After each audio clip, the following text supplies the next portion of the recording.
The Benin case study is on the agriculture sector policy. Between 1990 and 2019, there have been 5 different policies, and we are working on those policies, but to see how the evidence generation and use processes have been instrumental in those sector-wide policies. Vous savez, notre pays est un pays dont l'économie est basée sur l'agriculture. Donc nous avons besoin d'informations fiables pour permettre aux gouvernants et à tous ceux qui en ont besoin d'avoir des données vraiment pour la mise en œuvre de la politique agricole dans notre pays. Pour ce qui est des sources, nous en avons plusieurs.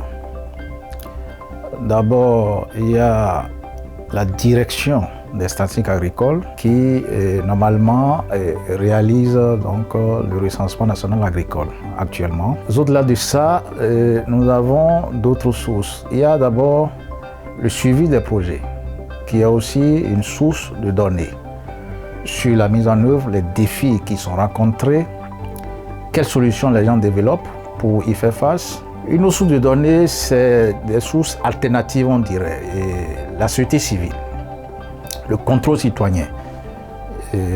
C'est aussi des sources de données pour nous.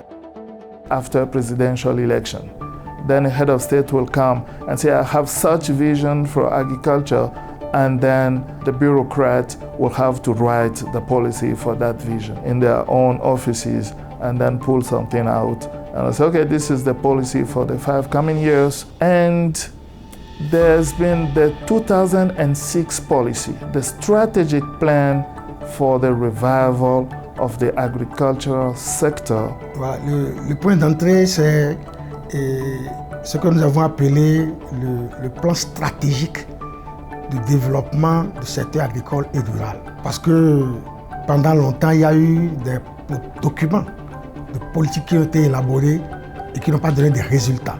Nous avons conduit un plan stratégique jusqu'en 2008. Et face aux résultats que nous avons obtenus et qui n'étaient pas toujours des plus brillants, nous avons demandé qu'une évaluation indépendante soit effectuée.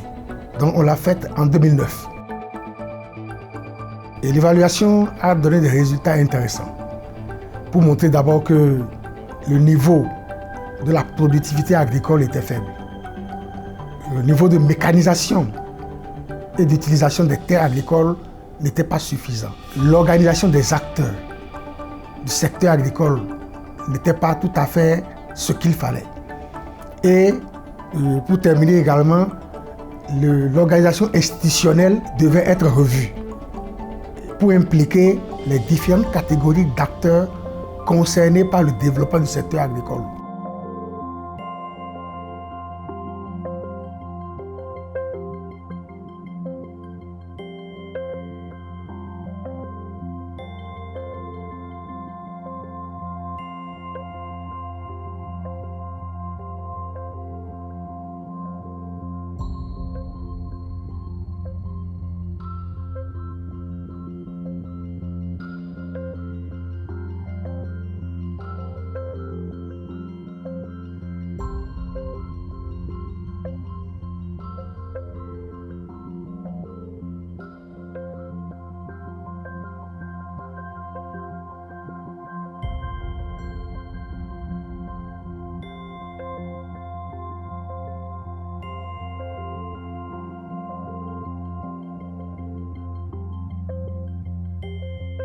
Sur cette base, nous avons recomposé une équipe pour prendre point par point les résultats de l'évaluation. Premièrement, quelles catégories d'acteurs doivent être impliqués dans l'élaboration de la nouvelle politique? Et comme l'évaluation a montré que les organisations de producteurs agricoles n'étaient pas suffisamment impliquées, eh bien, on les a invités à venir rejoindre le processus pour dire, de leur point de vue, qu'est-ce qui fait les difficultés de leurs exploitations agricoles. Il y a la société civile qui faisait aussi la défense des intérêts, qui a été également invitée. Et nous avons identifier à travers l'évaluation un certain nombre de ministères et d'autres institutions clés qui devaient apporter également leurs connaissances pour mieux bâtir le nouveau plan.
Donc, la première difficulté, c'est de concilier les tendances et de se mettre d'accord sur la fiabilité de ces données.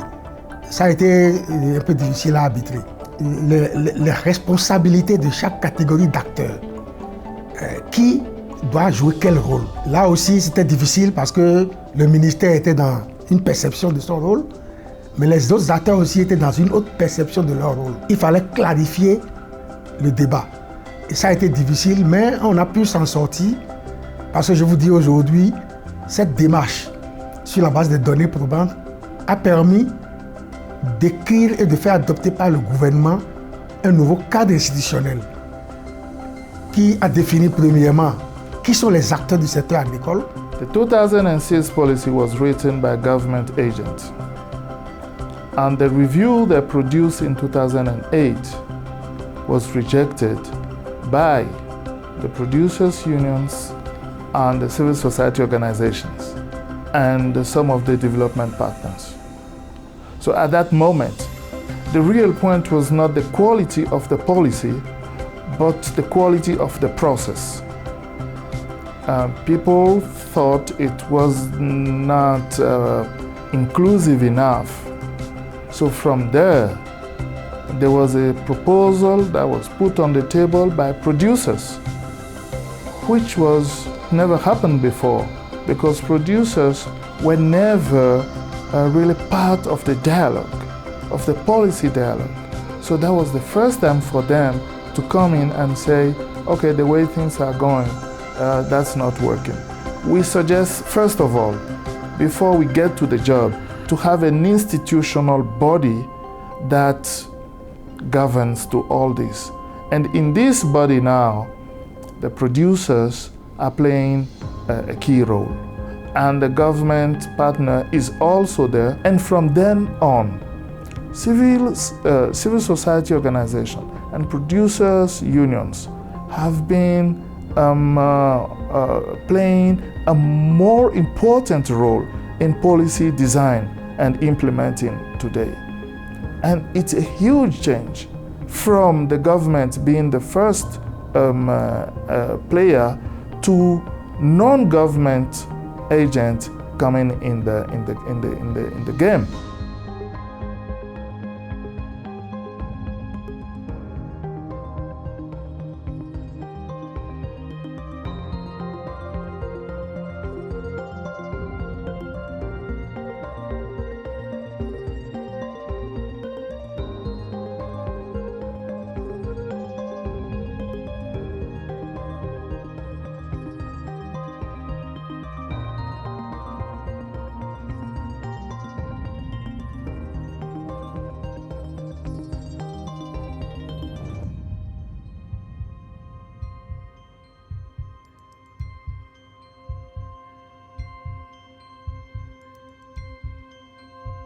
D'abord, il y a le fait que l'évaluation, les résultats de l'évaluation ont convaincu les décideurs qu'il fallait changer de méthode.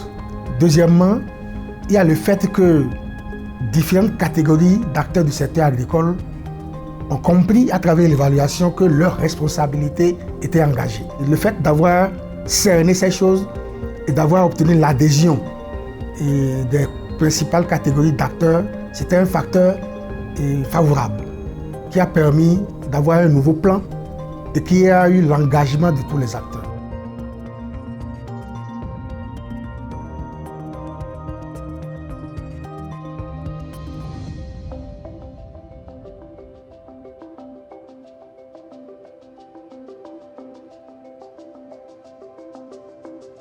Produire les données déjà, qu'elles soient fiables ou pas, ça coûte de l'argent. Et quand on veut qu'elles soient fiables, ça coûte encore plus d'argent. Parce qu'il faut de la rigueur dans la méthodologie. Il faut un suivi, supervision de la collecte même des données, donc c'est beaucoup d'argent. Et de ce point de vue, pour des États à flux tendu en matière de ressources, je crois que ce n'est pas une contrainte à banaliser. On ne peut pas continuer d'exercer une politique dans le secteur agricole comme ça en naviguant à vue. Il faut savoir exactement et à chaque fois où est-ce qu'on en est. Et ce sont les données probantes que l'on produit régulièrement qui permettent chaque fois de connaître l'état des lieux pour savoir est-ce que la politique qui est menée nous a permis d'avancer ou de reculer. Et les données probantes sont comme la lumière qui éclaire le chemin. Je veux aller, mais je ne suis pas sûr d'avoir toute la lumière. Mais si j'ai des lumières qui éclairent la route, je sais là où je vais. Evidence generation is less coming from the vision that has to be implemented, but it's coming from the needs of the producers in the field. So that evidence is more relevant because it derives from a real need in the field. That's one of the first lessons. So for evidence to be useful, it has to derive from a need in the field rather than from politicians' agendas. Nous pouvons dire que lorsque les organisations ont dans leurs mains des études avec des résultats, des statistiques et des indicateurs clairs, elles parviennent facilement à influencer les politiques publiques en tout cas. Au Bénin, c'est notre cas. Nous sommes devenus un partenaire pour le ministère de l'Agriculture parce que nous constituons une force de proposition. Pour les actions de plaidoyer, un accent très important doit être mis sur la collecte et l'analyse des informations devant étayer les arguments. The project is already achieving a lot because in the Benin team of writers, the first writer is the deputy minister. The minister is aware, but you have the main policy makers in the writing team. They've been looking at how things have been going since 1990, and that is carrying the tremendous potential of having them think about implementing differently, and that is one of the indicators that this story that we're writing is bring a change in policy making, improve policy making, improve policy implementing.